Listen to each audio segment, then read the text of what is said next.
welcome back to Words with Wayman. I am your host, Matt Wayman. Please support us on the internet at Words with Wayman on Twitter, Words with Wayman on Facebook. And also, please check out our first sponsor, fantastic little clothing line and art apparel company out of St. Louis, Fourth City Designs. Check them out on the internet, fourthcitydesigns.com. They got some cool St. Louis themed stuff. So we're going to get right into it. Special part one with one of my very good friends, a podcaster. We do one podcast together called The Future as well. Also a comedian, writer, woodworker, dad. You pretty much do it all. Mr. Ben Adams, everybody. Thank you so much for having me. I'm so honored to be on Words with Wayman. Yeah, we started a podcast together. I guess we should start out. I met you probably 3 or 4 months after I moved up here and started doing comedy. We met through the comedian scene, and then we've eventually got into doing podcasts and stuff like that. Oh, yeah. I don't even remember how the idea for The Futures came about, but I'm glad we do it. I think it was one of those things where we were talking, and I think we had talked about it just a little bit, and then I was just I think we were why don't you just come over one day and we'll mess around. I think we messed around for a long time before we actually got on the idea of what we were doing with that. I know it was your idea because you said it, and then I was like, oh, I know about science. My dad's a scientist. Yeah. Let's do it. And we made a bunch of episodes before we ever published There's one. Probably 20 or 30 terribly sounding episodes that I've tried to fix and probably R.I.P. couldn't even. Those episodes. But probably for the best because they were pretty ridiculous. It was just us ranting about random stuff. But I guess that's really what it is now too. We just have a better rapport with each other. Well, and so occasionally we now think about things before we do them. A little bit. Every once in a while. I think if we wanted to, we could research stuff really hard. Basically, for people out there that haven't listened to it, basically the podcast is when we basically just pick a future topic, or we'll pitch a sci-fi movie or pretty much and just chat about it for 15 minutes. Just yakety yak. Just long enough until we run out of nonsense to talk about, and then we shut it down. We occasionally have a guest. Most of the time, they don't know much more than we do. Yeah, we've had your dad on there a couple times, who is a scientist, which was really fun. That was the best. That makes me want to talk to more real scientists. Yeah. We will. And we shall. I guess so. I'm going to start from the beginning. Where did you where'd you grow up originally? Mostly Virginia, but there was a 6-year detour through Boston, Massachusetts. Nice. Where my dad was pursuing his PhD in physics at MIT. Super, super awesome guy. How did you originally get into comedy? On a dare. I was dared to do comedy, yeah. It's a crazy coincidence how it all added up. So me and my ex-wife moved into a basement apartment near the University of Denver where she was getting her master's degree, and the house had a carriage house behind it, and in that house lived my friend Trevor Worth and his girlfriend at the time, Christina Allen, server and former office manager at Comedy Works, sister-in-law to Ben Roy. Whoa. And I met him and Milo and his lovely wife Crystal at a barbecue, and I was listening to him talk, and I could just tell everybody was so enraptured by what he had to say. And he is cool, the coolest. Super funny. If people out there don't know, Ben Roy of the Grawlix, Adam Caton Holland, and Andrew Orvidal have a show on True TV now called Those Who Can't. Originally comics out of Denver, started in Denver, and pretty much, blew up out of Denver, which is so cool too for other comedians to see that people can make it out of smaller scenes now. Yeah, and so Trevor, him and his girlfriend were on the road to breaking up, and he thought she would like him more if he was a stand-up because she worked at Comedy Works and a bunch of her friends were stand-ups and everything, and not the case probably. But not the case, but he knew that if he called me a pussy and said you won't do it, I would do it. So we went to 404 and Club 404. Yeah. On South Broadway in Denver. Yeah. And it's several times since then people have tried to resurrect that mic, but it's at the time it was Dick Black's mic, but Andrew Smeechek was hosting it. Okay. And before my time. Yeah. Smeechek, I don't think he performs anymore, but he had a really dark just vibe. A lot of comics do. Oh God. And so the second or third time I went up at that mic, my ex-wife, the radical feminist, was with me. And right before I went up, this guy, I don't want to name it. Well, all right, it was Jason Wasocki. Was doing a bit about why girls who get slipper roofies should be grateful. Oh God, that seems like a Wasoki bet. Yeah, and then so she's just sitting there like mouth agape. Yeah, and upset. Then the host is like, "Welcome to the stage, Benjamin Adams." And I was using all my syllables back then. How did it feel right away? For the people out there listening, Ben's rocking a baby in his lap right now. So if you hear the cutest little baby in the world, your firstborn son is hanging out in the lap. He doesn't. He's shy today. He's shy today. We'll get him on some mic time. So how'd that first set go? What were you talking about? I was talking about the DMV. I used to daydream about doing stand-up because I would watch Showtime at the Apollo. Cool. They would have singers, they would have poets, and they would have comedians. And I would daydream about it all the time. And I was like, the DMV be crazy, right? You know, like the topical stuff that I feel like, I mean, that a lot of people start with, because you see stand-up, and that's what you think stand-up is a lot of times. Yeah.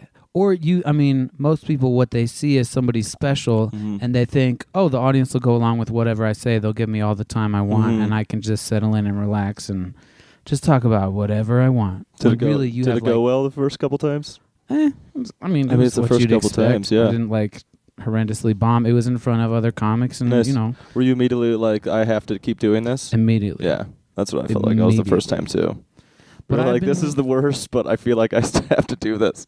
I've always loved being on stage, and in the couple years leading up to stand-up, I was doing a bunch of plays and musicals. Cool. And I'd get in them for either for singing or for stage combat. Like I got into Seven Brides and Seven Brothers. You seem like a stage combat type guy. Yeah, I could throw a fake punch with the best of them, you know what I mean? I could get fake punched like nobody's business. Yeah.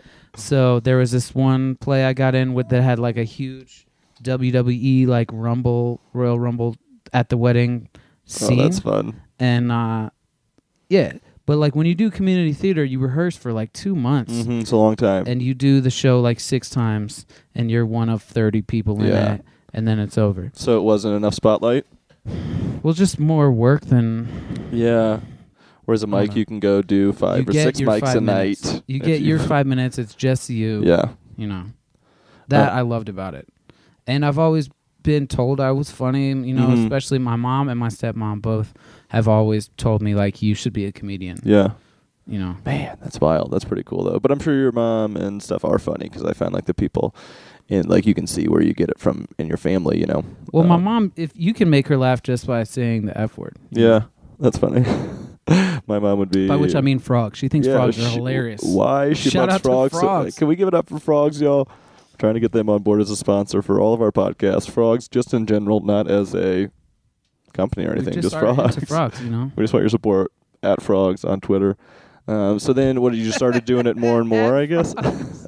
I started doing it every week, and then multiple times a week, and then multiple times a night, and then for the first year or two, I was doing it every chance I got. How long have you been doing it up to this current point? How many years? I would say 5.5 years, although the last year and some change have seen my stage time greatly reduced due to life circumstances. Yeah, dad life and moved out to the suburbs. Suburb life. The year before that, I didn't have a car, and I lived out in Inglewood, and I took the bus everywhere, and which is tough to get to multiple mics if you. And as a carpenter, I had to be at work. My homie would pick me up by my apartment at 5:45 in the morning, Monday through Friday. And then you're just beat after work. Yeah, and then the idea of being out till 1 a.m. so that I could get 4 hours of sleep or whatever. It was like, It is a tough life, in a life that a lot of times I find that people that either don't have jobs or have the parents that can support them a little bit do really well because it's tough. It's definitely hard. And you don't make any money doing it for a long time, Like I made more money doing the Dolores Dimplebottom gigs than Ben Adams will make over the next few years. We'll get to that. Explain people to that. Let's go right into it. Dolores Dimplebottom is my drag alter ego, which I love so much. I love it too, and seen it a couple times. I was doing it at this variety show at a gay bar. The show was called La Carouse Rouge. I was performing with CeCe Dior, the lovely drag queen who does Bette Midler most of the time. Nice. Ida Bagels was there a lot. I met a lot of the variety show vaudevillians around town. So like Smirk, the juggling duo, Lolo Flamingo, my boot, like my fucking buddy. She's married to Warren from Smirk. Cool. I just met a bunch of like burlesque dancers and drag queens, like jugglers, weird magicians, performers and stuff. Yeah. I used to do burlesque shows down in New Orleans, and it was the most fun I think I ever had. It's the greatest. And so I I had been working on this character, and I was like, why not? You know. So I hit up the ex-wife for a dress and some heels, and you know, I actually was wearing my grandfather's sweater as part of the costume. That's hilarious. And a wig I had from a Halloween costume from years before. Did you just do 5 minutes about how this was your grandpa's sweater? I didn't say anything. I have yet to acknowledge it on stage. But so for those of you at home, I am a bearded gentleman. I have a beard most of the time. Cutie pie. And I wear it when I do the character. Which your hair has been going out a little bit since you have been more dad life. I'm about to cut it though. Yeah. It annoyed me at work the other day, so I'm just is getting hot out. Yeah, and it's in my face. It's not long enough to tie back, but it is long enough to get in my eyes. It's pretty Colorado do right now. It's kind of in. Yeah. So we'll get you a trim and we'll frost those tips and you'll be back. I was going for like Michael Douglas from Wall Street. I like it, yeah. Shaggy chic, like as they say. Like a money-getting haircut. I'm going to make money. He didn't look shaggy. No, he was making... clean as a whistle. Much like yourself. So then what? Depending on the day. I probably have some puke on me right now. I would hope so. My NASA shirt I was wearing earlier has multiple puke stains on it. Sometimes this baby's got a puke, man. I'm telling you, your kid is looking real thin right now, and I think it's in. We're worried that he's bulimic, y'all. He's either bulimic or a baby. One of the two we haven't figured out yet. Well, it's our fault. He's body conscious because one of his many nicknames is Fat Boy. Look at him staring at the microphone like, I got to have that. All these Gerber kids these days are getting thinner and thinner. I mean, I can see where he's going for. Well, shout out to my wife, Nicole McCormick, also a comedian. I love how the baby just immediately tries to eat the mic. He wants the mic. He wants it. He's hungry for it. He's got the stuff. He's got the. I mean, both his mother and father are both performers. She's way funnier than me too. So yeah. So you had a divorce, and then now you are married to a comedian who is insanely funny. Nicole McCormick. She's Nicole McCormick. Definitely funnier than me. She's an artist and fellow creative soul. Yeah. Shout out to her company, Thread Deli, which does not sponsor any podcast. No, but not like Fourth City Designs does. Fourth City. How did you guys meet her? Was it through, or how did you meet? Through comedy. Through comedy, which I think is so cool. Because I was dating a comedian at one point, and it was a nightmare. But I think you guys totally complement each other and do really well together. It was a big thing at first. Yeah. Like, I had never like dated a comedian, and it gave me something to think about. You know? But like what? If you wanted to date a comedian, kind of. If I wanted to date her, you know, and if that would be okay, because I have a no coworkers policy. Yeah. And because when you break up, which you inevitably will, it's awkward. You know, you're still at work. To see each other at mics and stuff like that afterwards, if you'd have to, or just like showcases. That. But then I was like, you know what? I never see her at mics anyways. So she's not like one of those. Not one of us. She's one of those people that. When I first met her, I didn't see her out a lot or getting up a lot. That was so cute. And you still don't. She'll go like 6 months without getting on stage. But whenever she gets up, she crush. Yeah. Awesome. And maybe that's it. But she also brings because she's not posting 3 times a week. Like, come see my show. You know, which is the... I just think it's because she's super loose on stage and she knows her voice, kind of. She knows her material in a way better than people who work it out at mics because... It's so real life. It's all...